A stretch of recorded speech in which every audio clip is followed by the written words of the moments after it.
Buenas tardes, Gabriela. Buenas tardes, María José. Estamos nuevamente aquí en este segundo encuentro del Simposio Ficciones Góticas, del miedo al horror en la narrativa argentina actual. Nos acompañan en esta oportunidad María Gabriela Rodríguez y María José Bamonde. Son ambas integrantes del equipo en el que se desarrolla esta actividad, un proyecto de investigación que lleva unos años de trayectoria y se llama Derivaciones del modo gótico en la literatura argentina de las generaciones de postdictadura.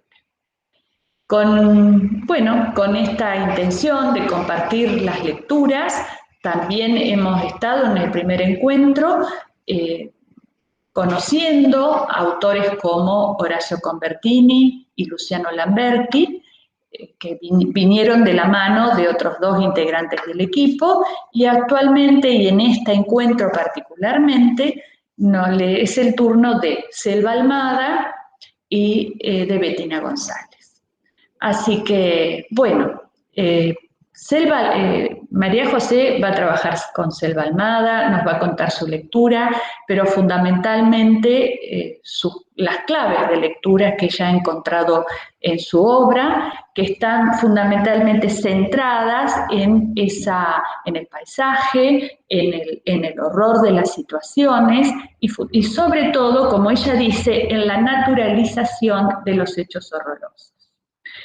Y Gabriela va a trabajar con la obra de Bettina González y ha encontrado que en las obras que ella está trabajando hay un punto en común recurrente, que es la subversión. Y justamente la subversión es una de las características centrales que se le ha asignado al modo gótico.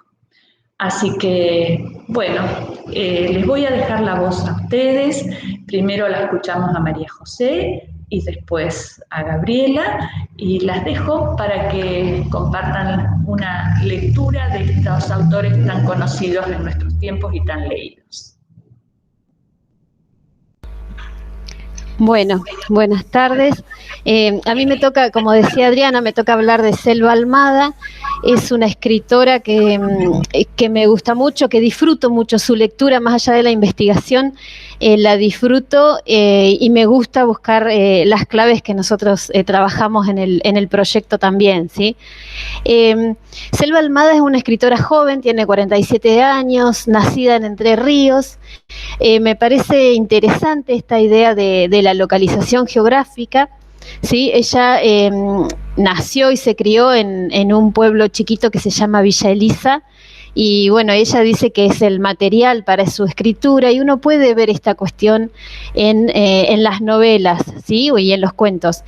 Uno puede ver, ella dice que no es una escritora de la urbe, ¿sí? Esta idea de regionalismo que a veces la crítica menciona, en Selva Almada se puede ver. Tiene producción narrativa, cuentos. Algunos de sus cuentos aparecieron en revistas, en principio, en diarios, después fueron recopilados, y su primera novela es El viento que arrasa. Una novela que fue muy bien leída por la crítica y con muchos lectores, ¿sí? Que eso es tal vez lo más interesante, El viento que arrasa. Otras de sus novelas es Ladrilleros, ¿sí? Ladrilleros, que tiene en principio esta idea de ella plantea la idea de las relaciones entre la masculinidad y lo femenino. También una novela muy bien recibida por los lectores. Y Chicas Muertas, ¿sí? Chicas Muertas es una no ficción. Ella hace un trabajo para escribir Chicas Muertas, ¿no? Un trabajo de investigación, de testimonios. Trata de 3 asesinatos que no ocurrieron en la ciudad de Buenos Aires, pero sin embargo son asesinatos que reafirman lo que vemos todos los días, ¿sí? ¿Qué quiero decir con esto? Que son 3 asesinatos que no son hechos aislados, sino que se multiplican, ¿sí? Y esto se ve cuando ella dice que todos los días la prensa, ¿sí? Todos los días la prensa anuncia algún nuevo asesinato que siguen ocurriendo en nuestros días. También es interesante el modo en que cambia la denominación, porque ella dice que antes se llamaba crimen pasional, ¿sí? Son asesinatos que ocurrieron en los 90. Lo que se llamaba crimen pasional después se empezó a llamar femicidio, y bueno, ese cambio de la denominación para los asesinatos también es muy interesante y tiene que ver con el horror, que es una de las claves de lectura que me parece que se puede analizar en esta obra. Y también en la última novela, que se llama No es un río, ¿sí? Ella trabaja con el mundo de la masculinidad, así como lo había hecho en Ladrilleros, y las relaciones entre los hombres. Es un grupo de 3 amigos que tienen una cierta una forma de vincularse, ¿sí? En relación con el horror, podemos ver en Chicas Muertas, el horror irrumpe en lo cotidiano, ¿sí? Esta es, me parece, una de las claves. ¿Por qué? Porque este horror que irrumpe se va naturalizando. Es un horror que todos, dice la narradora, todos sabíamos tal cosa, pero nadie lo decía. ¿Por qué? Porque formaba parte de lo cotidiano, ¿sí? La narradora de Chicas Muertas dice, en un momento dice que todos nosotros sabíamos que el vecino le pegaba a su mujer, ¿sí? Y nadie hacía nada, estaba naturalizado, era una cuestión de todos los días. Y así, en el caso de los asesinatos, podríamos decir que ese horror está en el nivel más alto, pero aparece la violencia en todos sentidos, ¿sí? Y esa es la naturalización que ella ve y que puede observar, y es crítica de esa naturalización. Habla de la violencia psicológica, de la violencia económica, si bien no son términos que ella menciona, pero sí tiene una postura crítica, ¿sí? Y del miedo que sufren las mujeres al ser violentadas. En ese punto, donde también aparece la idea del paisaje, en ese punto el horror es el lugar central, ¿sí?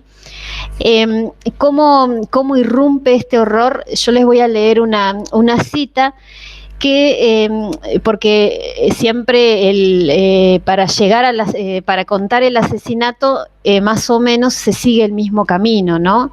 En principio la desaparición de la chica, después la búsqueda y el hallazgo del cuerpo, ¿sí? Todo ese es el camino del horror, para corroborar en última instancia que la chica está muerta, ¿sí? Que la mataron. Entonces, en uno de los casos, ¿sí? Ocurrido en Córdoba, el de Sarita Mundín, un tambero que va realizando su trabajo se encuentra con el cuerpo. Dice, Ubaldo Pérez encontró restos de un esqueleto humano enganchados en las ramas de un árbol a orillas del río. Por el estado de los restos, huesos pelados, es probable que haya sido asesinada el mismo día que salió con su amante, aunque nunca se pudo determinar de qué manera.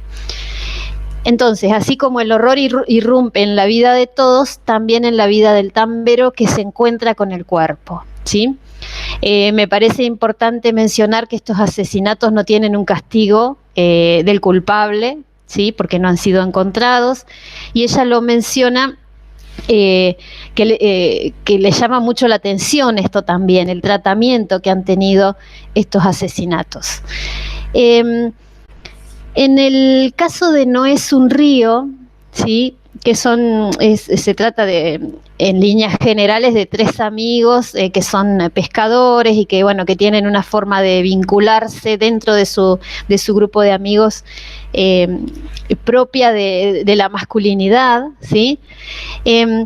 Aparece el horror cuando uno de ellos sueña con un ahogado, ¿sí? Sueña, Enero se llama el personaje, dice, Enero soñaba seguido con el ahogado. como si esperara ver pasar por el costado del bote el cráneo baboso, los mechones de pelo podrido flotando como raíces blancas. Entonces, el horror hace despertar a Enero, que sueña con el ahogado. Todo el tiempo sueña con ese ahogado. Después ese ahogado se va a transformar en uno del grupo de amigos, ¿sí? No estoy adelantando el final porque la novela lo dice desde el principio, pero ese ahogado no es más que uno de ellos. Y ellos buscan una respuesta, ¿sí? ¿Por qué sueña con un ahogado? ¿Quién es el ahogado? Y por eso recurren a un curandero, a la religión. Bueno, hay distintos aspectos que aparecen acá, ¿sí? Me parece, otro aspecto que me parece importante para valorar esta obra tiene que ver con la generación a la que pertenece Selva Almada, ¿sí? Ella dice no sentirse parte de una generación en términos estéticos o literarios, sino más bien etarios, ¿sí? Entonces, ella dice, comparto con otras escritoras algunas preocupaciones, algunas temáticas, pero principalmente la militancia que tiene que ver con los derechos de las mujeres, las militancias feministas, en el Congreso. Una militancia muy fuerte cuando se debatió el tema de la interrupción voluntaria del embarazo. Entonces ella dice, sí, yo comparto como parte de mi generación algunos temas y preocupaciones propias, ¿sí? Entonces, en este sentido, me parece que también, bueno, Gabriela nos va a hablar de Bettina González, pero también con las mujeres de su edad, ella se siente partícipe de estos temas, ¿sí? Y bueno, y el horror en este sentido, para pensarlo como clave de lectura, a veces aparece en el caso de Chicas Muertas, que es un relato de no ficción, en los asesinatos y en las violencias que sufren las mujeres, en esa naturalización de la violencia, ¿sí? Y en el paisaje, tanto en No es un río, que tiene un paisaje litoraleño, y bueno, y también, por ejemplo, en El viento que arrasa, una ruta desolada, ¿sí? Al modo del gótico sureño, como se ha planteado también la narrativa de Selva Almada. Así que bueno, ese era mi aporte. Ahora los dejo con Gabriela, que nos va a hablar de su autora.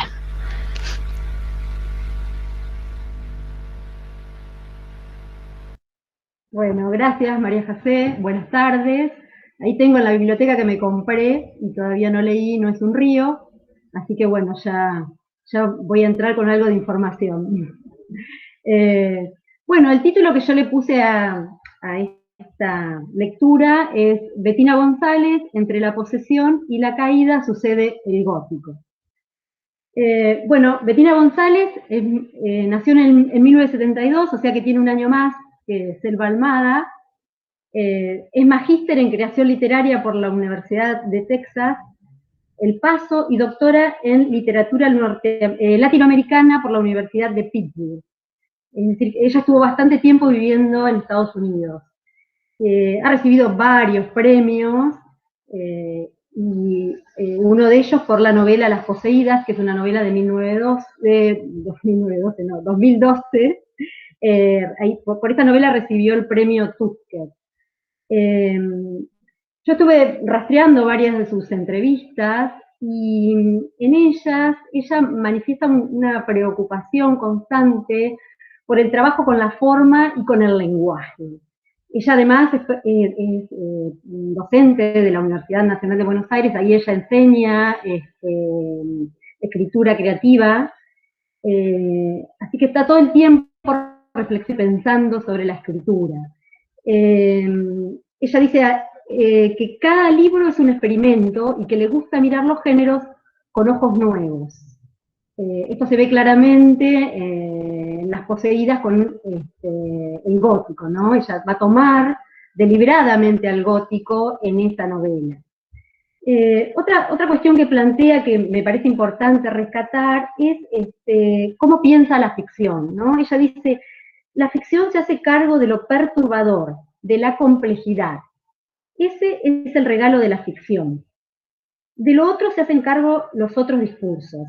La literatura tiene que aportar complejidad en vez de reproducir discursos sociales que son estereotipos del pensamiento.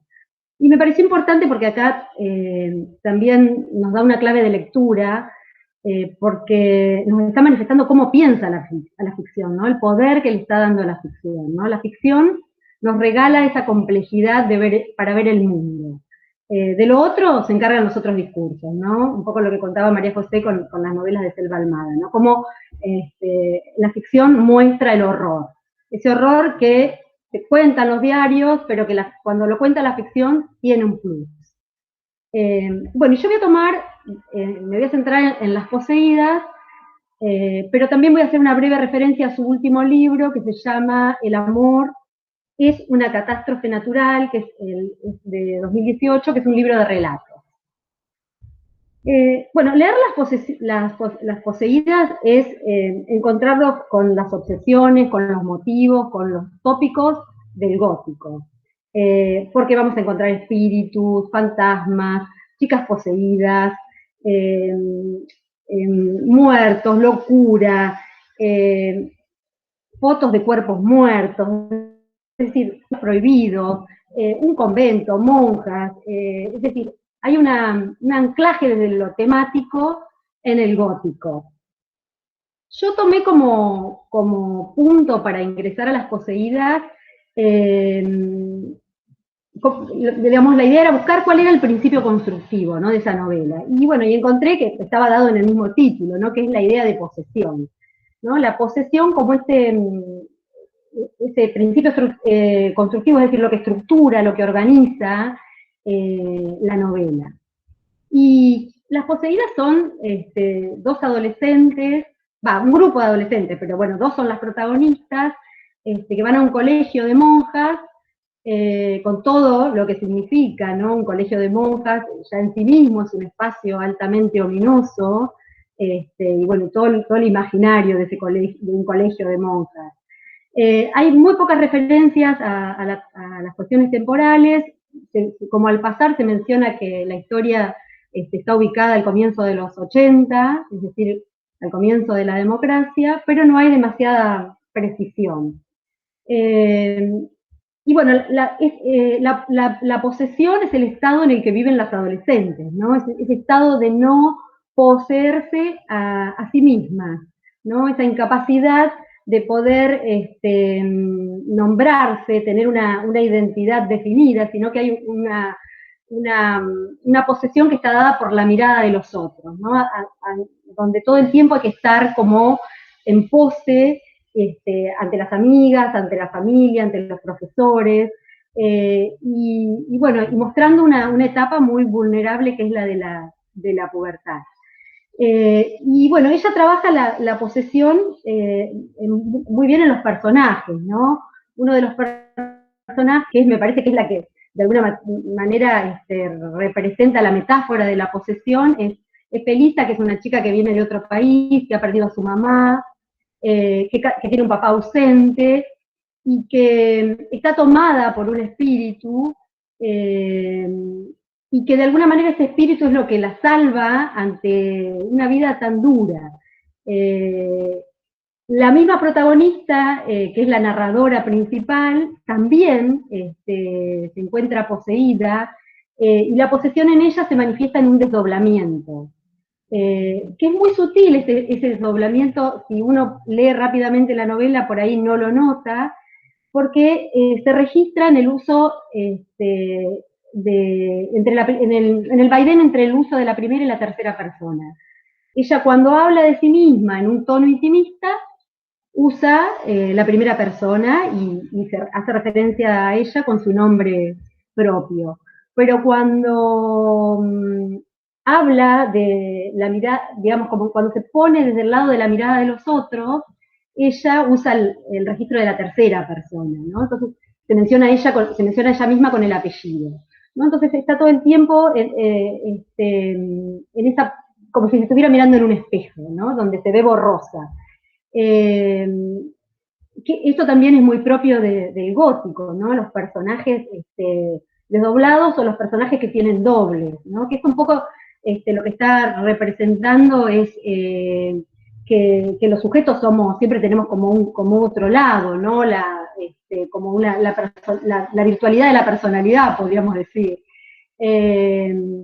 Bueno, y también la posesión se puede ver en la misma escuela, ¿no? Esto en un uso que podríamos decir del verbo poseer, ¿no? La misma escuela que se presenta como una escuela de monjas, que en un principio estaba, tenía el fin de educar a las niñas pobres, hoy cobra una cuota altísima, las chicas que van a ese colegio son de clase media alta, y ahí hay, digamos, detrás de una crítica a esa hipocresía, ¿no? De estas escuelas que por un lado predican, ¿no? El amor al prójimo y la ayuda al prójimo, y detrás lo que están interesadas en reunir dinero y en formar a chicas bien. Esto se completa con la mirada que tienen estas chicas sobre el mundo adulto, que son muy críticas, porque ellas, por un lado, descubren que los adultos les han mostrado un pasado que no es como les han mostrado, ¿no? Porque hay un pasado reciente que está lleno de jóvenes muertos. Si bien en esto no se profundiza, pero entre líneas se cuenta ese pasado bajo el gobierno militar, la complicidad de la iglesia, y estas chicas ven con mucho temor la llegada del mundo adulto. Dicen, a ver si encuentro la cita, dice así: todo lo que viene después no es más que la asfixia de una certeza. Eso y la aceptación de ese nuevo compañero, el miedo sin contorno y sin fin que se llama la adultez. Bueno, es terrible, ¿no? Porque así ven las chicas jóvenes ese mundo, ¿no? Ese mundo de los adultos, que es un mundo que un mundo que ellas veían hasta no hace mucho como un mundo perfecto, con una idealización de la familia, y ese mundo se empieza a derrumbar cuando empiezan a ver o a darse cuenta de cómo es ese mundo. Y que todo ese discurso de ese mundo adulto, que tiene un tono disciplinador y racional, no es tan así, ¿no? Y ahí, acá en las poseídas, digamos, el horror pasa por ese lugar, ¿no? No hay, digamos, no hay un horror que venga de algo más, como en el caso de Chicas Muertas, o No es un río, donde aparece la muerte expuesta, pero sí está rondando a partir de ese horror que es más cotidiano, más de este mundo que está como más oculto, pero que está ahí, ¿no? Que es cuestión de abrir los ojos y verlo. En definitiva, me parece que la posesión, este principio constructivo, lo que está mostrando es, bueno, esto, la oscuridad, lo monstruoso, todos los excesos que están dentro de los propios humanos. Y que las que lo van a mostrar son las jóvenes. Y bueno, cierro acá con las poseídas. Brevemente comento el otro libro que, como ya les dije, se llama El amor es una catástrofe natural. Ahí todos los cuentos van a contar alguna situación de caída, ¿no? Y acá podríamos decir que en estos cuentos el principio constructivo es la caída, la catástrofe, una situación que quiebra la realidad, y bueno, y aparece otra cosa. Acá no van a aparecer fantasmas, no van a aparecer espíritus, pero sí el énfasis va a estar puesto en niños abandonados, en madres totalmente desquiciadas que abandonan a sus hijos, al cuidado de animales, por ejemplo, en niños que son abandonados en el bosque, todas situaciones que van a mostrar la vulnerabilidad de la familia, ¿no? Es decir, me parece que es una de las obsesiones de Bettina González, mostrar ese lugar que en algún momento funcionó como lugar de resguardo, hoy ya no funciona más, ¿no? Y el horror está dentro de la propia familia, eso es terrible, ¿no? Y eso, bueno, en todos los relatos aparece, y quizás, me parece que ahí sí podríamos decir que en estos cuentos hay podríamos decir, un diálogo más cercano al gótico sureño, ¿no? Donde las historias son hacia adentro, ¿no? Donde lo ominoso está dentro de las propias casas, ¿no? Donde el cadáver está dentro del placar. Eso se nota mucho. Y bueno, creo que tanto Las poseídas como El amor es una catástrofe natural van a apuntar a tomar y a cuestionar, digamos, el efecto, digamos, crítico va a estar en cuestionar los discursos disciplinares y los discursos que provienen de la familia, los discursos que vienen de el mundo, digamos, racional, ¿no? Leo la posesión, como la caída, nos llevan a la fuerza subversiva del modo gótico, que orienta la lectura hacia el cuestionamiento de discursos disciplinares y con fuerte tono moral. Y bueno, para cerrar, lo que voy a decir es que uno se va a encontrar, tanto en Las poseídas como en el otro libro, con lo que Piglia en algún momento llamaba máquinas de ficción, ¿no? Es decir, están trabajados perfectamente, ¿no? Son libros, digo, trabajados con mucha rigurosidad. Bueno, acá cierro con mi comentario. Bueno, muchas gracias, chicas, muchas gracias María José, muchas gracias Gabriela. Yo observo en estas dos exposiciones muchos puntos de contacto. La presencia del gótico sureño, que se había dado también en el caso de Luciano Lamberti, y fundamentalmente esta mirada, esta manera de pensar y de valorar al gótico como un modo de la cultura, ¿no? Como un modo que verdaderamente se inserta en la ficción y en la estética para hablar de nosotros. Y decíamos, de nosotros en lo individual, en lo íntimo, en lo privado, pero fundamentalmente de nosotros también en lo social.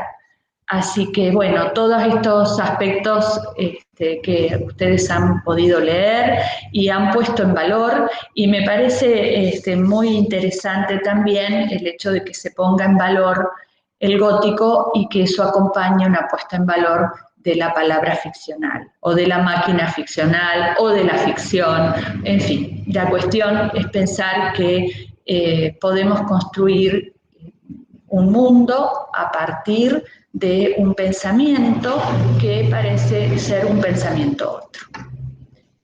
Así que bueno, muchas gracias y ha sido un gusto escucharlas. Espero que para todos también.